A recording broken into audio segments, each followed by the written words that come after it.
Vi er så taget op til Bjørn Guldager, program- og projektleder i hans skønne sommerhus på en herlig solskinsdag lige midt i coronakrisen.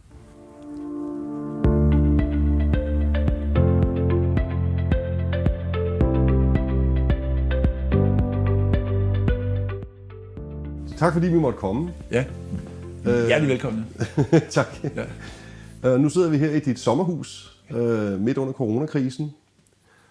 Hvad er dine relationer til IP Teams egentlig?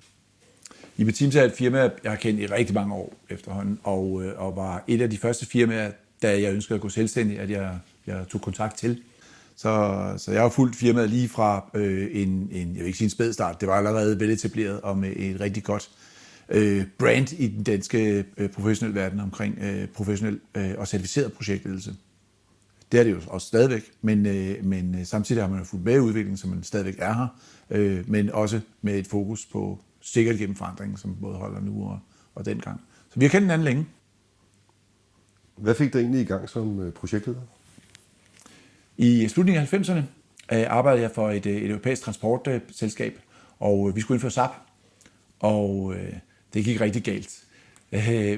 Jeg var jo så for det, man ville kalde forretningssiden, som områdeschef, og var meget aktiv med i projektet, men jeg og de øvrige havde ikke et begrebsapparat. Vi vidste ikke, hvad der skulle gøres, hvad vi skulle kalde tingene, hvad der var vigtigst, og hvornår vi skulle bede om hjælp.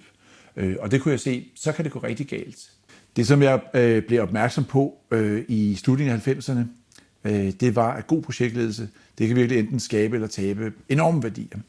Jeg var i transportverdenen dengang og er uddannet i den verden som gammel shipping-elev og udstationeret ved AP Møller. Jeg var så ved et andet europæisk firma, og vi lavede et SAP-projekt, som desværre slog rigtig meget fejl. Og det kunne vi godt mærke fra forretningssiden, men vi havde ikke begrebsapparat til at fortælle hvorfor. Vi kunne bare se, hvordan det her det skred og gik galt. Så vi vidste ikke, hvad vi skulle gøre, hvad vi skulle kalde det, hvad der var vigtigst at gøre nu. Og det gjorde vores samarbejdspartner heller ikke.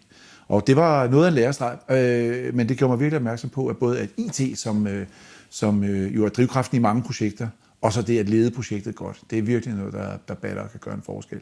Så det gjorde mig interesseret i at selv at snuse til det, hvilket så tog et par år. Men så pludselig var jeg der. Men du er blevet certificeret inden for projektledelse?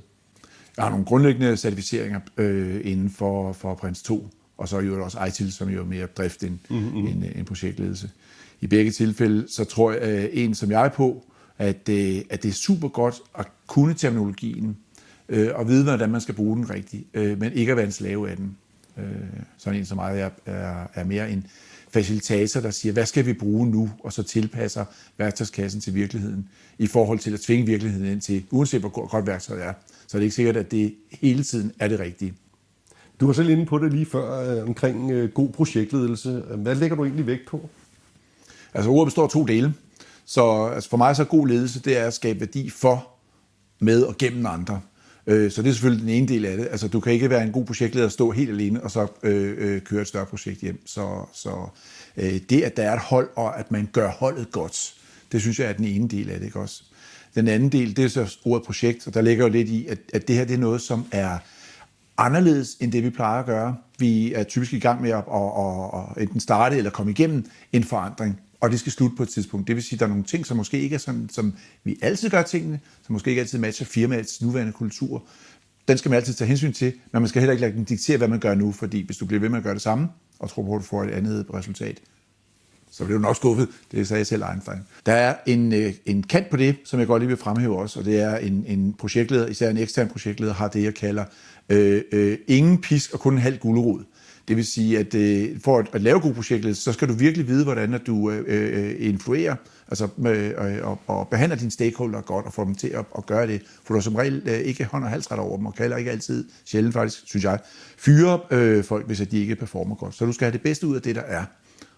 Og en af gulerådene er selvfølgelig især at være anerkendende, lægge mærke til, hvad folk gør, og så også være rimelig klar i sine krav, så det er nemt for folk at udføre det, man beder dem om at gøre.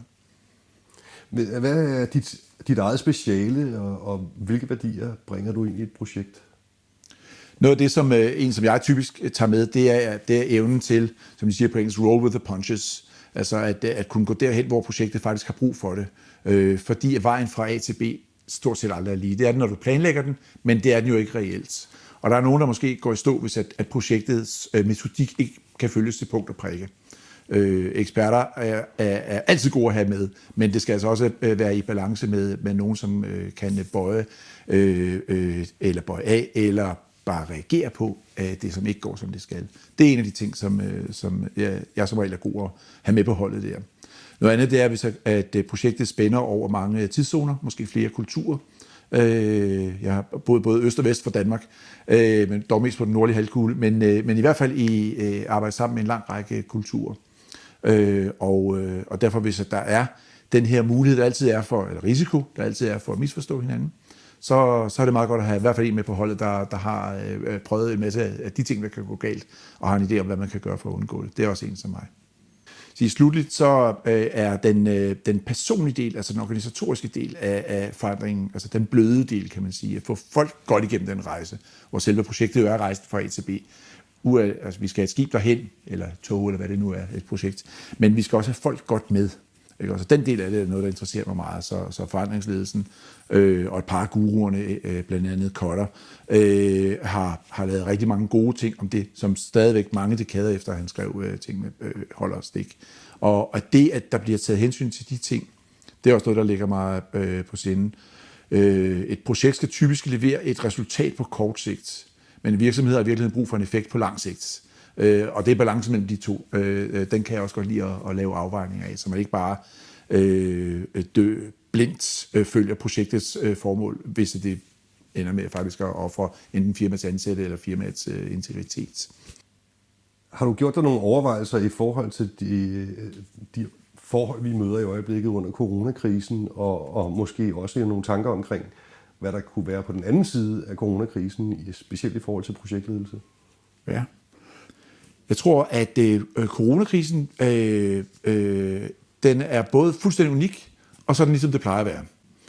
Det, der er unikt, det er selvfølgelig, hvordan den her krise har påvirket os. Den har virkelig tvunget os til at ændre vores livsstil på en måde, som vi ikke har oplevet noget at gøre, altså siden 2. verdenskrig, vil jeg nærmest sige. Ikke også?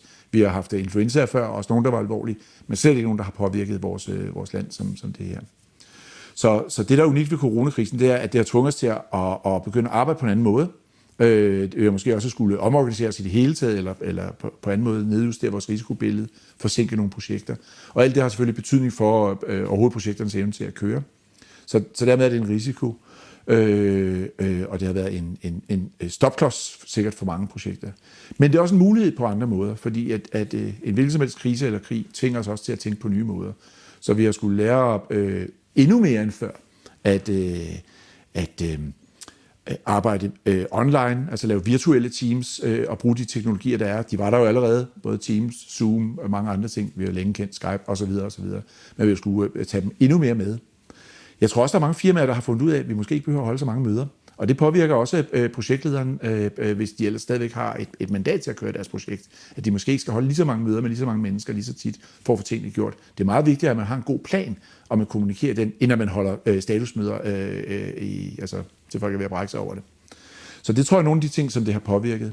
Men der, hvor det er det samme, det er, der sker altid et eller andet, du ikke regner med. Og lige nu har det været det, og det er stor skala og så videre, ikke også? Men hvis det ikke havde været det, så havde det måske været noget andet. Ikke også? Så vores projektmodeller skal stadigvæk være robuste, vide, at der kommer til at ske et eller andet, og at vi prøver at forudse det, vi prøver at minimere de risici, der er, og så prøver vi at takle de ting, der sker, når det er blevet til såkaldt incidents, ikke også? Altså noget, som er sket, og som vi derfor skal gøre noget ved. Det er stadigvæk den disciplin, der har været der længe. Altså, der er ikke noget, der står i den bog, som vi ikke skulle følge nu. Så der er sket en hændelse, vi ikke kunne regne med, men den måde, vi skal håndtere den på, er langt hen ad vejen det samme. Lige bortset fra, som sagt, at det måske er mere online også, når vi snakker sammen nu. Vi kender dig jo også som musiker. Du har jo været online i mange dage nu, og specielt under coronakrisen har du været meget aktiv. Ja. Hvad har musik og projektledelse med hinanden at gøre? Ikke så lidt, faktisk. Og det er rigtigt. Ligesom igen, jeg er også en af dem, der har skulle være hjemme i sommerhuset. Men man kan jo lige så godt begynde at lave noget. Så jeg har lavet altså minimum 1 koncert om dagen, ikke? Også samtidig 3. Og den er også samtidig 2. Men, og en af de bands, som jeg spiller hver uge, hver tirsdag faktisk, det er The Beatles. Og jeg tænkte, der er ikke så få ting, man godt kunne lære om at kigge på Beatles som case i forhold til projektledelse. En af dem, det er, Nu er der 4 medlemmer af lige præcis det band, og der er enormt mange, der er blevet kaldt den 5. Beatle. De er jo alle sammen dødvigtige. Det vil sige, hvis du har et godt projektteam, så er der ikke nogen, der ikke er vigtige. Det kan godt være, at der er 1 eller 2, der står i fronten, men altså, man sørger for at have et team, hvor at alle ved, hvad de skal, og alle altså, faktisk bliver anerkendt, fordi de har en vigtig rolle at spille. Det er den ene. Det andet, det er, hvis der er for mange egoer på holdet, så kan det godt være, at det ender med at falde sammen. Ikke også? Altså lige så stor musik, som Beatles har skabt, lige så katastrofal var deres evne til at drive en forretning. Og desværre også den udgang, de fik som band, ikke også? At de simpelthen ikke kunne med hinanden bagefter. Det tror jeg i hvert fald er 2 ting, man godt kunne lære lige præcis af det. Musik handler utrolig meget om at spille sammen. Altså, du kan sagtens være en dygtig solist, men altså, i det øjeblik, du er et band, jamen, så kan du ikke på nogen måde spille en koncert, uden at du konstant lytter til, hvad de andre gør, og agerer sammen med dem. Og jeg tror, forskellige mennesker er født til at spille forskellige instrumenter i musik, ikke også? Så de eksperter, som projektet skal benytte sig af, de kan godt gå ind og spille deres solo der, hvor det er, ikke også? Men en god projektleder, det er ligesom en bassist, altså, som holder pulsen kørende, og når han gør det, eller hun gør det, jamen, så lige for, at folk ikke rigtig mærker, at de er der og siger, hvad laver de egentlig? Nå, men de sørger sådan set bare for, at hele bandet, eller hele bilen kører, ikke også? Så de er olie i en bil, eller de er bassist i et band. Hvis de ikke er der, så falder det fra hinanden. Fordi så holder tingene op med at smøre hinanden, og de holder op med at synkronisere godt. Så det er noget af det, en god projektleder gør, henholdsvis i musik eller i en bil. Det var lige det, jeg vil sige.